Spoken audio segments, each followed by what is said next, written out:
I greet you, once and always, in the ways that are most favorable, in the ways that embrace, that hold, that love.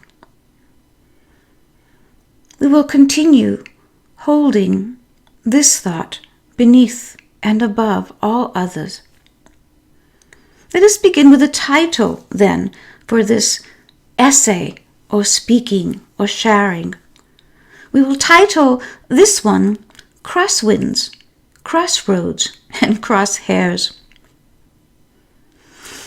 Let us begin then with the retelling of an old tale, and perhaps you will remember it. We will see.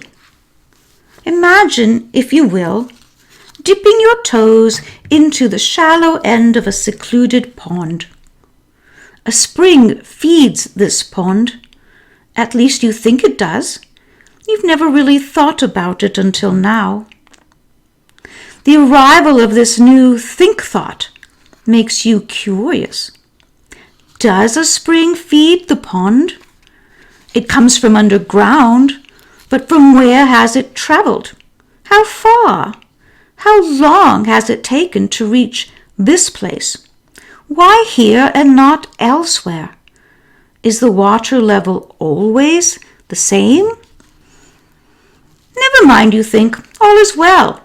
I'm here now, and that is all that matters.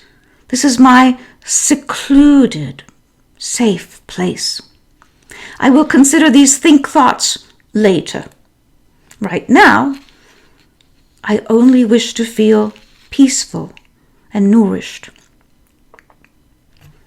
On your next visit to the pond, you notice that the water level does appear to be a bit lower.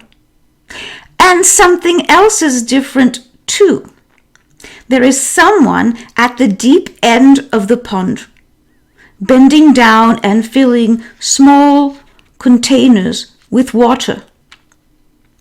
Without waiting for a greeting, she explains that the well in her nearby village is low today, and those who arrive late must make the short trek to the pond and back.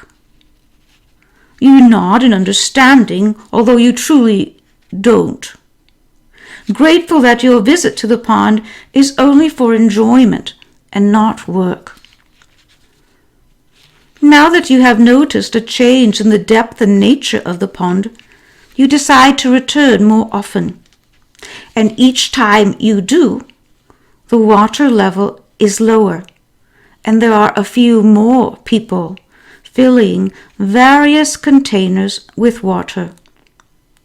You also notice that the pool is not as clear as it once was, or is it just your imagination that thinks this? A few visits later, the pond is lower still, and the pretty wildflowers that once lined its banks are gone, replaced by muddy human footprints. This time, the first person that you met here is once again at the far end of the pool. It is no longer called the deep end. She is once again filling containers of water with what the pond can offer. You point to her traveling clothes, and she explains that her village's well is now too low to support everyone. She and several members of her village are setting out this very day in search of a new home with more plentiful resources. You wish her well. But when she pauses to ask where you live and if the resources are plentiful there, you hesitate, mumbling half-truths, deciding in that split second that the whole truth need not be told, not now. Perhaps it needs protecting. Your think thought wonders if the same thing could happen where you live. You are not sure, but just in case, you decide it would be unwise to share too much information. Better to be careful. So you wish the traveler a safe journey and favorable results, and then you take your leave sooner than you would have on another day. This is an example of another story that could be true. Perhaps you remember it now, or another one like it. A story that could be true is a story that could be you, or about you. And as it happens, this story is true. It is obviously from another time, but true to tell, it is still oft repeated all over the world. The circumstances are not so difficult to imagine. This story is from a time when, for various reasons, people did not give much thought to where resources came from or how long they might last. And although they lived simply, these were not a simple people. They enjoyed much of the same recreational activities as you do, and cultural liberties as you do, but perhaps minus the fascination with the technological gadgetry. Also, like you, they had risen to the top of their societal adventure. And like you, they imagined it would always be so. This world, your world, is a different one, and so it must be viewed through your eyes. But for this telling to have merit, we must look beyond your current mind horizon. And we must also consider the heavy crosswind you face, because it is slowing your progress.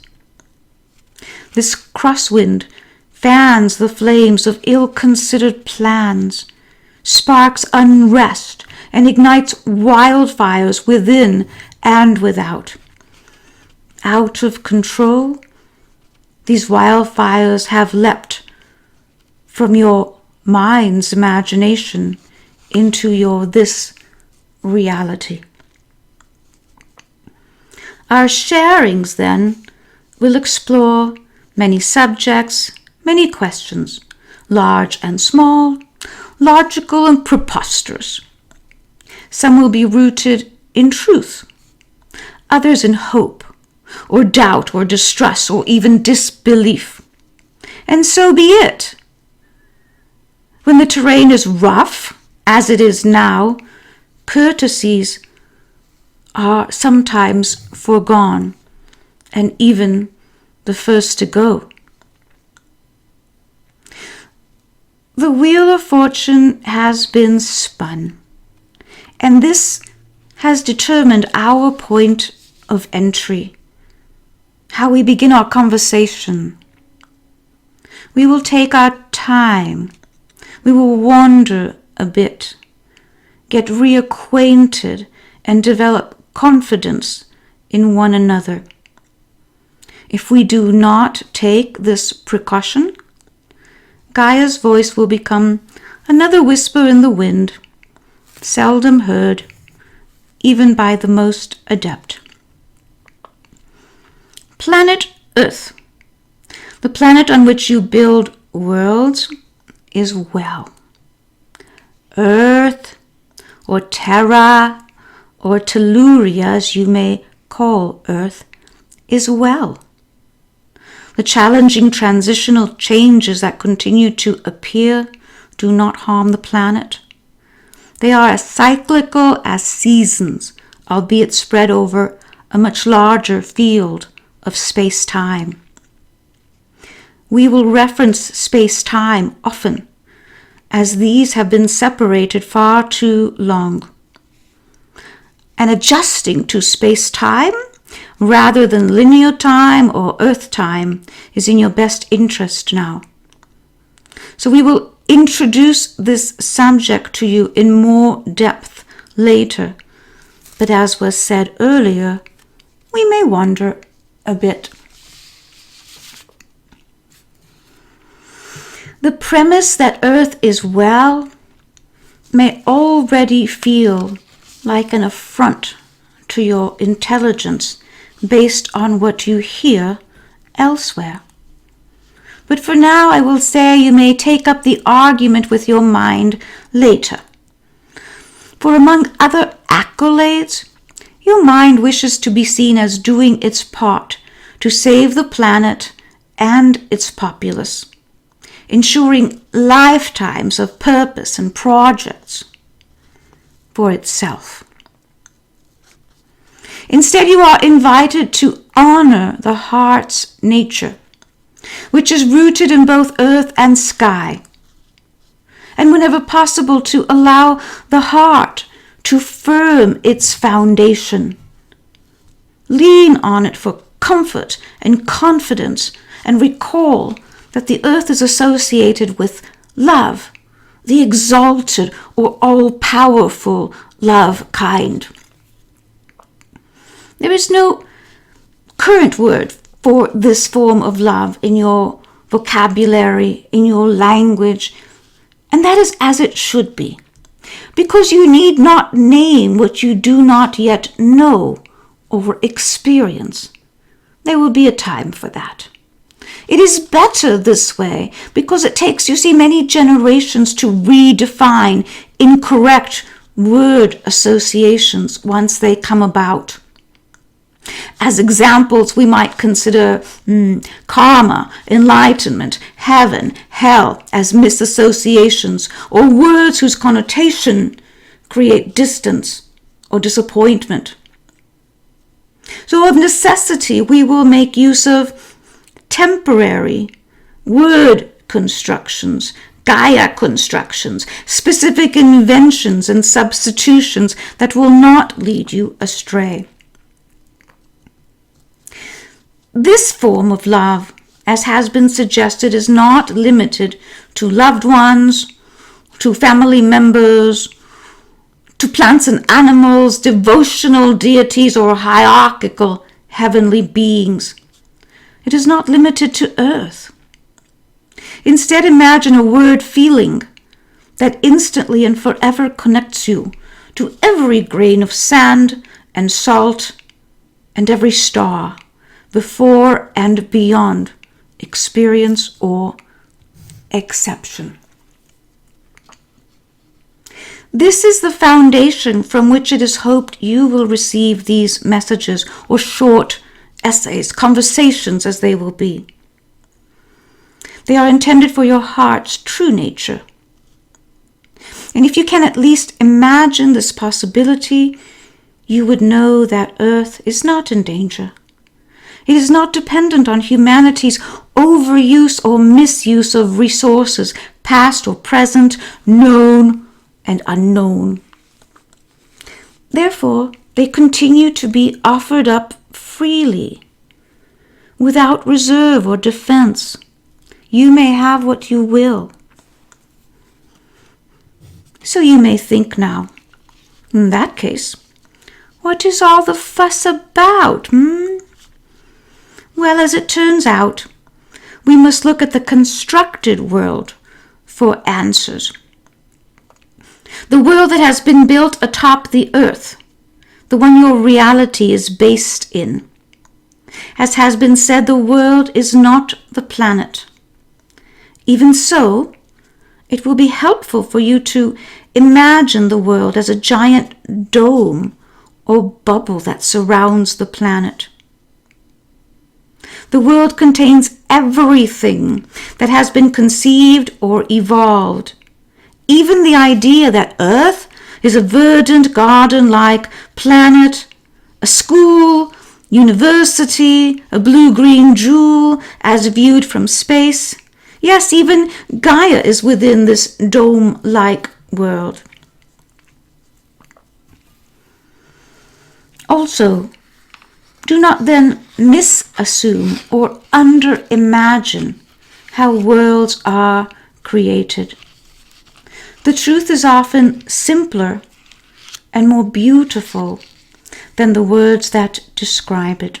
However, even the truth must be come upon rightly Otherwise it will go unnoticed. This world, your world, has been endowed and enriched with many resources. There are plentiful stories to experience, flora and fauna to enjoy, systems and seasons, plans and projects to last lifetimes. There are sciences to study, histories to uncover, futures to plan, unexpected surprises, tantalizing puzzles to solve, and even dramatic moments, such as this one, to throw oneself into.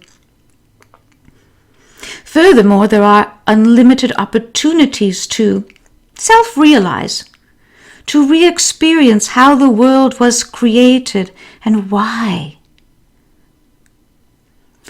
even to make it more or less pleasant for yourself and others. Now, because you are unlimited in being, but currently limited to this world, you gravitate to one idea or another, rather than holding them neutral. For instance, the idea that only a god or a faculty of wise luminaries could have accomplished such a feat as creating a world. But lately, polarity continues to shift, and the opposite poles theories have become more popular. For instance, the belief that a random field of accidental encounters have evolved into this world. Because today, logic values, evidence-based, show and tell, provable, peer-reviewed explanations for almost everything. If it is not in the visible world, well, it may as well not exist. And this places you at a disadvantage, you see, because it even leads those in a position to help this world to search in the wrong places, making discoveries near impossible. This begs the suggestion, then, of a third possibility that is oft considered and just as often tossed into humanity's waste bin. And it goes something like this. Being is to human as human is to being. Therefore, being is to God as God is to being, which is to say that God is to human as human is to God. In other words, God is human.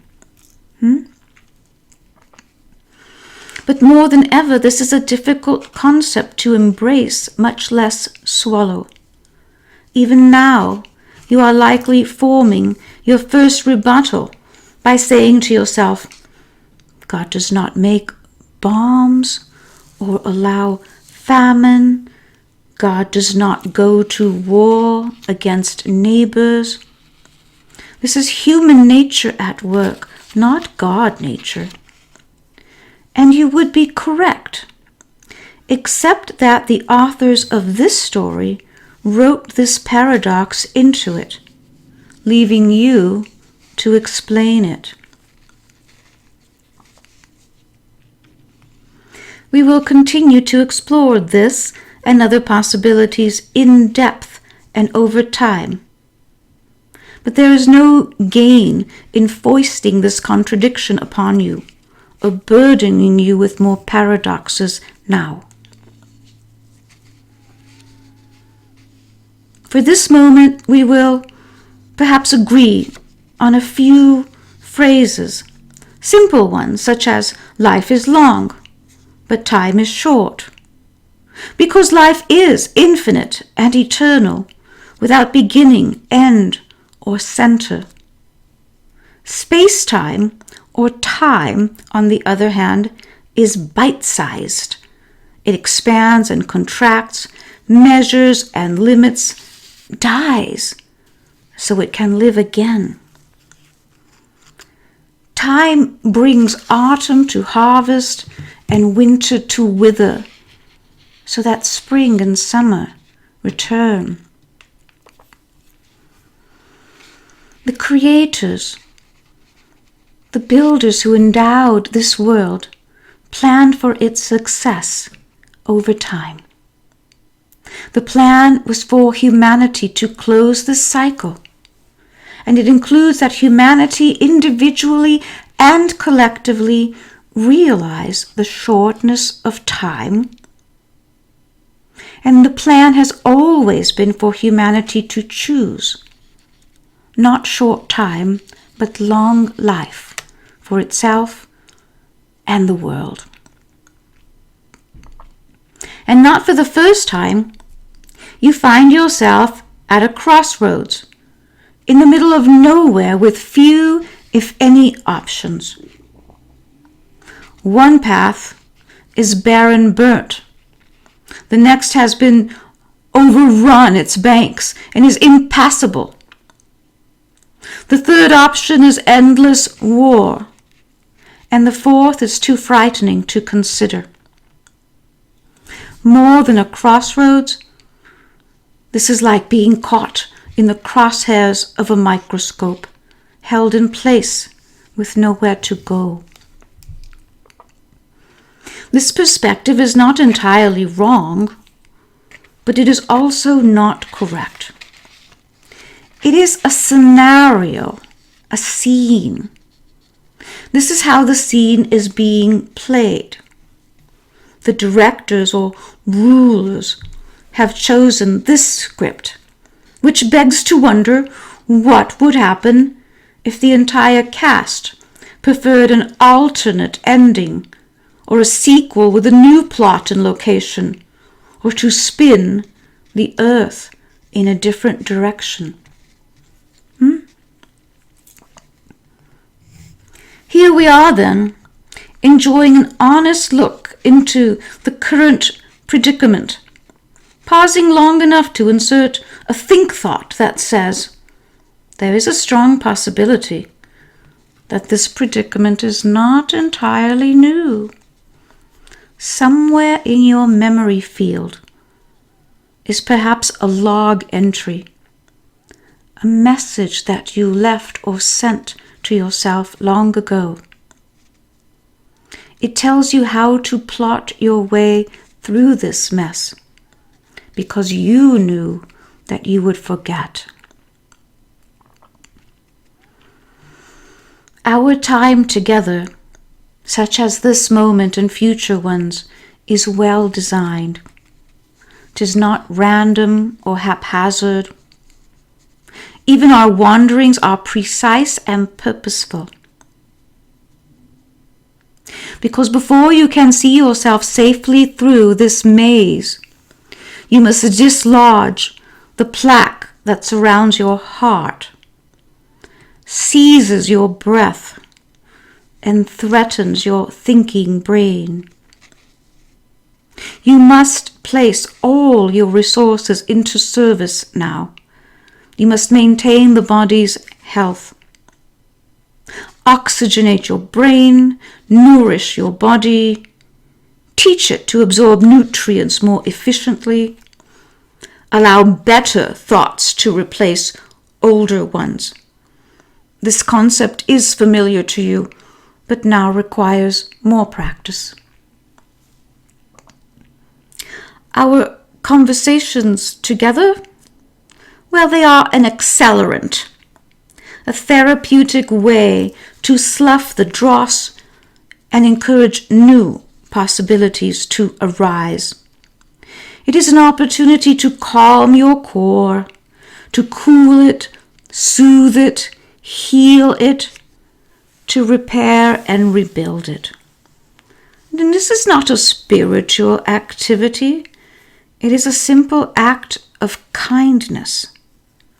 A calm core slows the think thoughts, the ones that barge in and take over even after they have been banished. A calm core induces the mind to greet the heart on a level playing field, where they are friends, not opponents. Physically, chemical changes occur throughout the body, regulating it, and the changes are immediate and notable, for even your house pet would notice them and benefit by them. It is a little bit like a miracle product that promises to everything and actually does. Again, it is a non-spiritual activity, which means that credentials are unnecessary. This includes specific postures, meditations, prayer.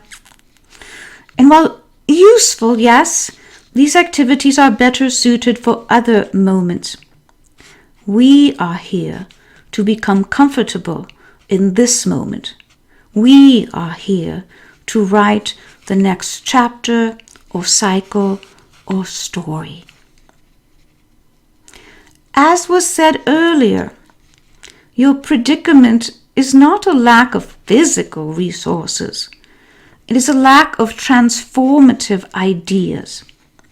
And this is not uncommon given where you are standing, which is at the edge of a precipice or the edge of a world. So your mind is understandably elsewhere, planning entertainment or plotting escape. However, remember then, the mind can be harnessed, it can be repurposed, it can be engaged, and we will seek for that.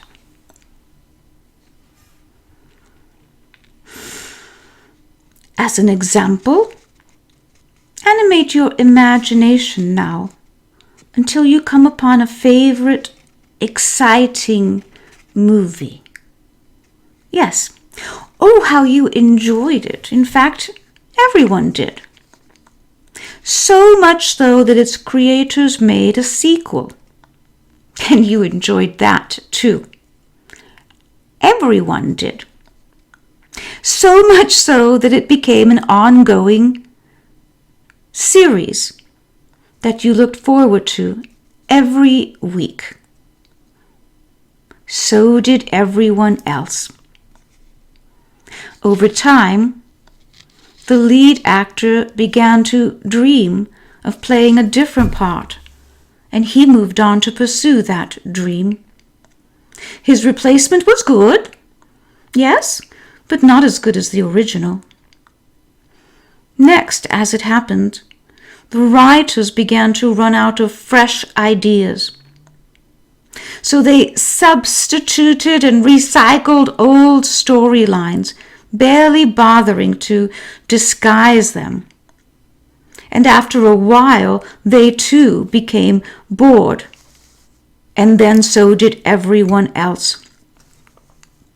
So the original program, its sequel, and the complete series was then translated into every language and distributed to every country, where the same episodes played repeatedly. And eventually, the project was placed in a vault where award-winning stories sit on a shelf, waiting to be rediscovered. And there it remains until someone, perhaps you, rediscovers it and makes it into something new. There is one more thing that happened to the project, and it is worth telling. The producers of the movie refused to share the profits with those who had contributed to its success. And when the ideas ran aground, there was nothing left in the coffers to finance new ones. With no one left to fund or underwrite the project, the company was forced into bankruptcy. But not before the producers ran off with the lion's share, leaving everyone else with little or nothing. And now, of necessity, we find ourselves back in our own predicament. The current storyline has gone stale. Accommodations are second or third rate at best, and almost everything is in a state of disrepair or near collapse. Earth's finest are interested in trying something new, but not here, or not now, or not from the same old producers or rulers. Skilled workers, too, are in short supply. Those that are available are often dysregulated and cannot be counted on. The takings have been taken by the very few, leaving the many to fend for themselves. So the whole of it appears to be in danger. It seems as if it could collapse at any moment. So viewed from this perspective, the choices are few and rather obvious. Write a new story with lifetimes of exciting adventures ahead, or participate in what is left of this one, valiantly offering up your very best until the next opportunity finds its way into this world, drops into your lap, or invites you into the next world. Either choice is fine. The earth has no preference. Earth is. Earth will continue to be earth. And because you are you, you will also continue to be. In that case, you might wonder, what is the difference between one story and another? What is at stake, and why should you even care? For now, this can be said, and future commentaries will underscore this theme and further it along for your consideration. One choice begins at the end of a story and may or may not include a spectacular finish.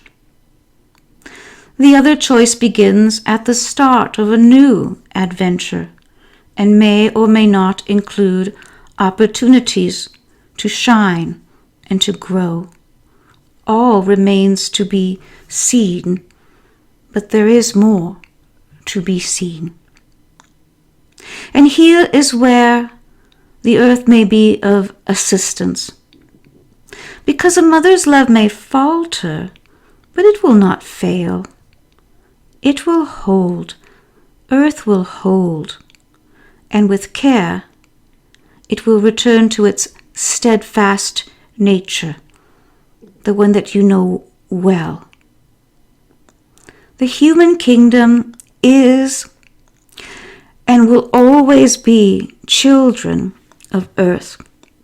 However, it is no longer appropriate to be considered a child. It is time to awaken, to employ latent abilities, to summon the best of yourself into service on your behalf and that of others. And as time is short, assigning blame or looking askance at the detritus will not do. Later there will be time to remember the heroes and the villains. Later, you will write epic poems and histories to suit your nature. But now, in this moment, you may consider that we are all assigned the same task: to reinvent a world and put it into motion. So be it, sweet ones. This begins another journey together.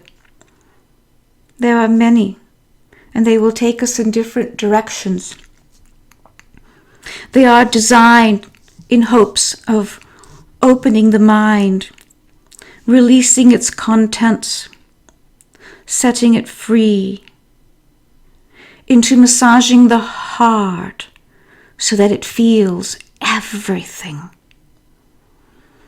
so that it remembers your love and how you are bound together.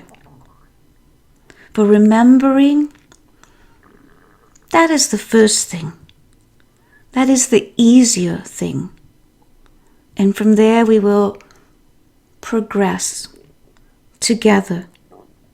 I invite you then deeply to share these moments with Gaia, to contemplate them during and after our time together, to rest in them, to kindle the warmth that they offer, and even to rise to the challenge that they bring forward, sometimes insisting in ways and in places where you are not quite prepared to go.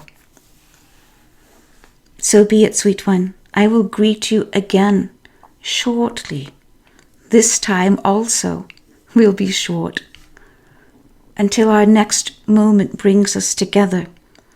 This one comes to a conclusion, comes to a close. I bid you good day.